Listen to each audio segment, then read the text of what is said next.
inti kehidupan seorang manusia itu terletak pada jiwanya. Di dalam jiwa itu hanya ada dua potensi.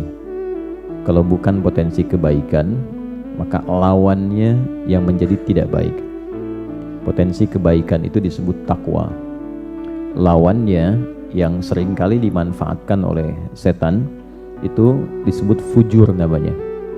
Maka di Quran surat Asy-Syams di ayat 7 sampai 10 itu keduanya ditampilkan. Wa nafsi wa ma sawwaha. Aku bersumpah, kata Allah. Allah itu kalau sudah bersumpah berarti sangat serius. Karena tanpa sumpah pun sudah serius. Ya, jadi kalau Allah sudah berfirman tanpa sumpah pun itu sangat penting. Kalau ada sumpah di dalamnya artinya begitu penting. Nah, saking pentingnya kita mengenali diri kita dan mampu mendalami tentang keadaan jiwa kita supaya tidak sakit jiwanya. Ya, supaya tidak sakit apa? Jiwanya. Jadi penyakit jiwa itu bukan kondisi orang yang tidak sadar melakukan tindakan-tindakan tercela yang biasa pada umumnya tercela dia lakukan, tapi ditoleransi karena dinilai dalam keadaan tidak sadar. Penyakit jiwa sesungguhnya adalah orang yang tidak mampu mengoptimalkan potensi baiknya sehingga dominan dikuasai oleh potensi buruknya, dan keluarlah kemudian tindakan-tindakan yang negatif yang menyimpang dari fitrah kejiwaannya. Maka keluar yang buruknya itu didominasi oleh provokasi setan, maka keluarlah misalnya lewat mulut kata-kata yang tidak sepantasnya keluar. Nah, itu sedang sakit jiwa.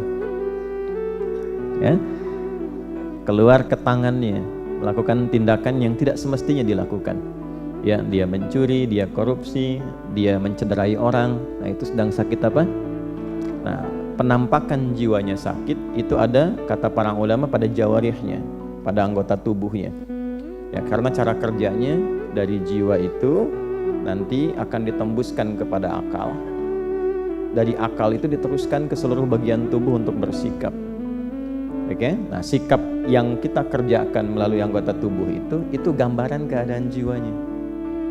Ya, jadi kalau misalnya tampil sesuatu yang baik, artinya dominasi yang ada pada jiwanya itu begitu positif. Ya, sebaliknya bila yang keluar itu sesuatu yang tidak baik, ini menandakan ada persoalan serius dalam jiwanya. Itu poinnya.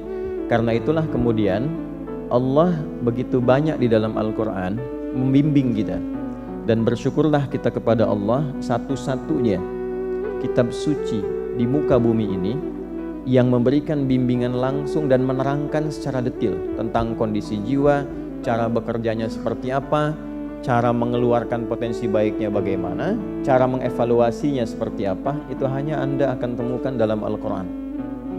Itulah inti kehidupan kebaikan, disebut takwa. Karena itu sering kita temukan di dalam Al-Quran amanat-amanat untuk meningkatkan takwa. Meningkatkan itu artinya mengeluarkan potensi itu sebaik-baiknya. Meningkatkan jiwa yang baik untuk dibawa ke lisan, dibawa ke mata, dibawa ke telinga, dibawa ke tangan, dibawa ke kaki.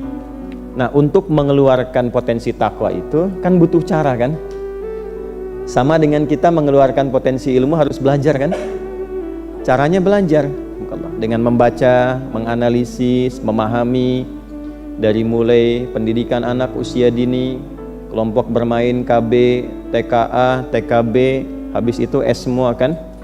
SD, SMP, SMA, S1, S2, S3, S4, kerupuk 2 kan? Dingin semua tuh.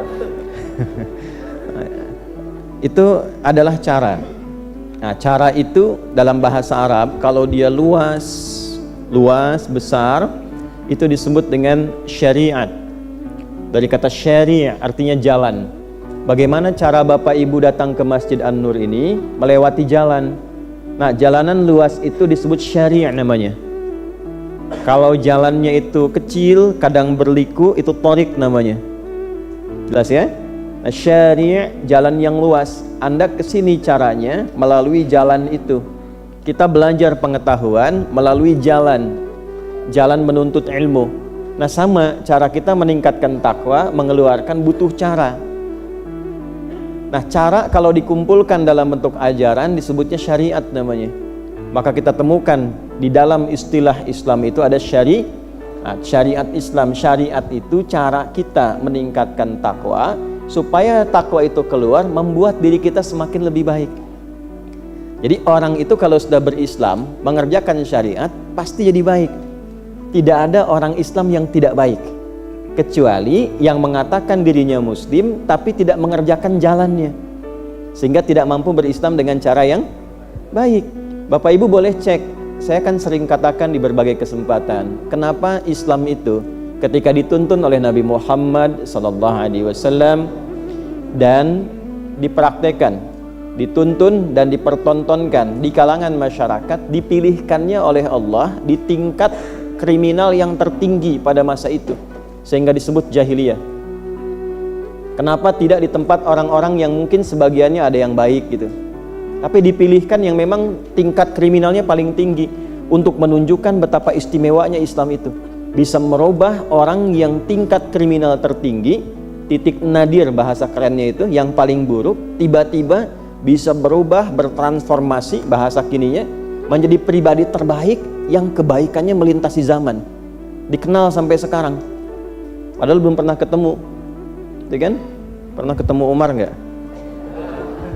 Bukan Umar yang jualan soto itu, bukan ya, Umar bin Khattabnya, belum pernah kan ya, tapi kan sampai hari ini kita dapati namanya kan, sampai nama itu diduplikasi, ditiru.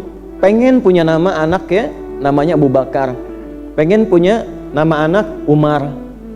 Ada nggak yang namanya Abu Dzar Al-Ghifari ya, padahal Ghifar itu dulu itu adalah kota begal. Ya, jadi semua orang yang suka begal itu di kampung Ghifar. Al-Ghifari itu artinya kampung begal. Ya. Pimpinannya Jundub bin Junadah gitu. Jadi kalau Abu Dzar Al-Ghifari itu asalnya adalah seorang yang berasal dari kota begal. Tapi banyak kan yang pengen pakai nama itu.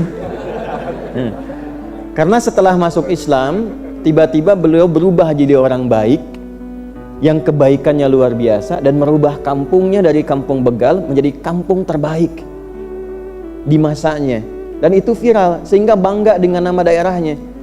Itu sebabnya kalau orang baik itu jadi begitu baik dan dikenal kebaikannya, maka ada cahaya di kampungnya sehingga warga kampung merasakan cahaya itu dan nama kampungnya pun berubah jadi baik. Nah, demikianlah kemudian kita kalau mampu kita mengeluarkan sifat-sifat kebaikan dalam wujud takwa itu dengan jalan syariat. Apa syariat itu wujudnya? Itu yang kita sebut dengan ibadah. Karena itu dalam sholat ada takwa, dalam puasa ada takwa, dalam umrah haji ada takwa. Dzalikal kitabu la hudal lil. Nah, siapa mutakin orang takwa itu? Ayat 3-nya. Alladzina yu'minuna bil ghaibi wa yuqimunas. Jadi ketika ibu, saya, kita diminta menunaikan sholat bukan ingin memberikan beban, tapi sholat itu akan merubah kita menjadi pribadi yang lebih baik. Itulah sebabnya ketika ada orang bertanya, kenapa saya mesti sholat? Allah langsung jawab, innas sholata tanha 'anil fahsya wal munkar. Sholat itu kalau benar dikerjakan mampu membebaskan pelakunya, orang sholat itu, dari dua sumber keburukan, baik fahsya ataupun munkar. Nah, itulah rahasianya kenapa anak baru fase tumbuh berkembang usia 7 tahun yang diajarkan pertama kali sholat. Mengapa? Karena diharapkan anak itu tumbuh menjadi pribadi yang baik di masa depan. Ya ayyuhalladzina amanu kutiba alaikumus kama kutiba alal ladzina min qablikum la'allakum tattaqun. Di dalam puasa ada takwa. Itulah sebabnya kenapa orang puasa cenderung bisa menjadi lebih baik dibandingkan saat dia tidak puasa.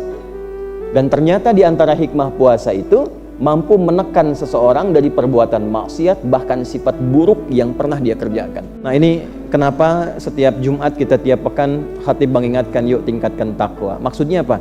Coba evaluasi sebanyak apa kebaikan yang sudah dikerjakan selama sepekan ini dengan status yang melekat pada diri kita. Misal datang ke Jumat ya, ketika mendengar khatib mengatakan, jamaah sekalian, mari kita tingkatkan takwa. Lekatkan statusnya. Sebagai anak, berapa kebaikan yang telah kita munculkan kepada orang tua? Sebagai suami, berapa kebaikan yang telah dikumpulkan yang mampu diberikan kepada istri? Sebagai ayah, status sosial dan sebagainya. Nah, kumpulkan itu, jangan sampai kita wafat kecuali sedang patuh mengerjakan kebaikan itu. Itu diantara rahasia. Kalau sudah jadi muslim, pasti insya Allah jika Islamnya benar, syariatnya benar, terkumpul kebaikan dalam dirinya, dan kebaikan yang menghasilkan pahala itu disebut dengan hasanah, dan dengan hasanah itulah kita pulang di dunia sampai ke akhirat. Maka doanya, Rabbana atina fid dunya wa fil akhirati wa qina. Nah,